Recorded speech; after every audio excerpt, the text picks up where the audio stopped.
السلام عليكم ورحمة الله وبركاته حامدا ومصليا ومسلما أما بعد আমরা সকলে অবগত আছি সম্প্রতি ইরানের প্রেসিডেন্ট জনাব ইব্রাহিম রাইসি সাহেব একটি হেলিকপ্টার দুর্ঘটনায় মৃত্যুবরণ করেছেন। তো এটা নিয়ে আমাদের দেশে ইতিমধ্যে মিশ্র প্রতিক্রিয়া দেখা যাচ্ছে।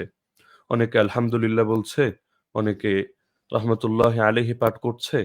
তো অতি সংক্ষেপে আমরা এই বিষয়ে আমাদের অবস্থানটা কি হওয়া উচিত সেটা ক্লিয়ার করছি ইনশাআল্লাহ।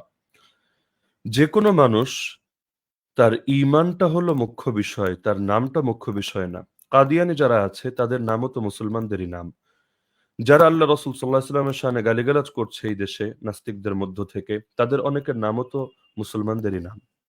তো এখন ইব্রাহিম রাইসি সাহেব, তার সাথে আমাদের কারো ব্যক্তিগত কোনো শত্রুতা নেই, থাকার কোনো সুযোগও নেই। কিন্তু ইব্রাহিম রাইসি সাহেব তিনি যে ধরনের আকীদা পোষণ করেন, সেই শিয়া ইসনা আশারিয়া অথবা ইরানের মধ্যে যে গোত্রগুলো রয়েছে, তাদের আসলে আল্লাহ তাআলার ব্যাপারে, রাসূলের ব্যাপারে, দ্বীনের মৌলিক বিষয়গুলোতে তাদের আকীদা বিশ্বাস কি, এটা আমাদের সর্বপ্রথম জেনে নিতে হবে। যদি আপনারা সুনিশ্চিতভাবে প্রমাণ পান যে তাদের আকীদা বিশ্বাস আহলে সুন্নাত ওয়াল জামাতের আকীদা বিশ্বাস, তাহলে অবশ্যই আপনারা এই মৃত্যুতে দিল খুলে মন খুলে দোয়া করবেন, শোক প্রকাশ করবেন, ইন্না লিল্লাহ পাঠ করবেন, রহমাতুল্লাহি আলাইহি বলবেন। আর যদি এমনটা না পান, বরং ভিন্নটা পান এবং আপনারা নিরপেক্ষভাবে যাচাই করলে এমনটাই পাবেন, তাহলে তার মৃত্যুতে রহমাতুল্লাহি আলাইহি বলা অথবা তার আখিরাতের মাগফিরাতের জন্য দোয়া করা কারো জন্যই জায়েজ হবে না।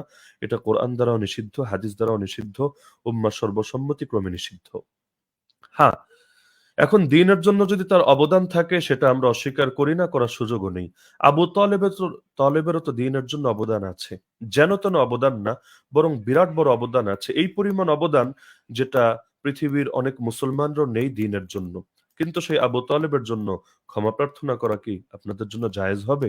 ইব্রাহিম আলাইহিস সালাম তার বাবার জন্য ক্ষমা প্রার্থনা করেছিলেন বা করার কথা বলেছিলেন, এ প্রেক্ষিতে আল্লাহ তাআলা তাকে পর্যন্ত হুঁশিয়ারি দিয়েছেন এবং কোরআন মাজিদের সূরা মুমতাহিনার মধ্যে আল্লাহ তাআলা মুমিনদেরকে বলেছেন যে ইব্রাহিমের এই কাজের মধ্যে তোমাদের কোনো আদর্শ নাই। ইল্লা কাওলা ইব্রাহিম আলি আবিহি আস্তাগফিরান্না লাক। ইব্রাহিম যে তার বাবাকে বলেছিল, বাবা অবশ্যই তোমার জন্য ক্ষমা প্রার্থনা করব, এতে তোমাদের জন্য কোনো আদর্শ নেই। সুতরাং সহিহ বুখারীর একটা হাদিস সামনে রেখেও আমরা বিষয়টা বুঝতে পারি। আল্লাহ রাসূল সাল্লাল্লাহু আলাইহি ওয়াসাল্লাম বলেন, ইন্নাল্লাহা লা ইউআইয়িদু হাযা ad-দীন বির-রাজুলিল ফাজির। নিশ্চয়ই আল্লাহ কখনো পাপিষ্ঠ লোকের দ্বারাও এই দ্বীনকে শক্তিশালী করেন। তো সুতরাং দ্বীনের জন্য যদি কেউ কোনো অবদান রেখেও যায়, তাহলে তার অবদানকে স্বীকার করে নিতে দোষের কিছু নেই। কিন্তু এর জন্য তার আখিরাতের ক্ষমা প্রার্থনা করা, তার মাগফিরাত কামনা করা, রাহিমাহুল্লাহ রাহমাতুল্লাহি আলাইহি পাঠ করা, এগুলো কিছুতেই জায়েজ হবে না, হওয়ার সুযোগও নেই। সুতরাং আকীদা বিশ্বাস সবার আগে, ইমোশন তারপরে। ইমোশনকে কেন্দ্র করে আকীদা বর্জন করা এটা কখনোই কোনো মুসলমানের শান হতে পারে না। হ্যাঁ, রাজনৈতিক এবং কূটনৈতিক শোকবার্তা এক্ষেত্রে ভিন্ন বিষয়। যদি কেউ এটা বলতে চান যে হামাস অথবা অমুক এবং তমুক সংগঠন তার মৃত্যুতে শোকবার্তা জানিয়েছে, তো শোকবার্তা জানানো রাজনৈতিক এবং কোনো কূটনৈতিক স্বার্থকে সামনে রেখে সেটা ভিন্ন বিষয়। আর কারো মৃত্যুতে আদর্শিকভাবে অন্তরে ব্যথা পেয়ে রাহিমাহুল্লাহ রাহমাতুল্লাহ আলী অথবা আল্লাহ তাকে ক্ষমা করুন ইত্যাদি দোয়া পাঠ করা ভিন্ন বিষয়। শরীয়তকে কিছুতেই বর্জন করা যাবে না, নিজের আবেগকে কিছুতেই শরীয়তের উপর প্রাধান্য দেওয়া যাবে না। আল্লাহ তাআলা আমাদের সকল ভাইকে এই বাস্তবতা বোঝার তৌফিক দান করুক। আবেগের জোয়ারে গা ভাসিয়ে দ্বীনের স্বার্থকে কোরবান না করার এই হিম্মত সবার মধ্যে পয়দা করুক। বিশেষ করে সিরিয়ার অনেক মুসলমানদের মধ্যে তো ঈদের আনন্দ বইতে শুরু করেছে, কারণ তারা কাছ থেকে বাস্তবতা জানতে পেরেছে, কে নামের মুসলমান, কে কাজের মুসলমান, তারা দেখতে পেরেছে। সবকিছুকে এক ক্যাটাগরিতে মাপবেন না।